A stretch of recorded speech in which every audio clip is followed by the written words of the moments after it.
আসসালামু আলাইকুম। আজ আলোচনা করব সপ্তম শ্রেণীর গণিত বিষয়ে বাইনারি অধ্যায়। বাইনারিতে সংখ্যা দুইটি, 0 1। এই 0 1 কে বলা হয় বাইনারি সংখ্যা। এই 0 1 এই দুটি সংখ্যা দিয়ে বাইনারি সংখ্যা গঠিত। চলুন তাহলে দেখি বাইনারি সংখ্যা দিয়ে কিভাবে অঙ্ক করতে হয়।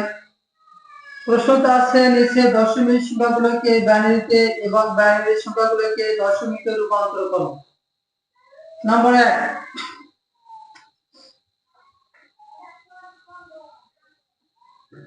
1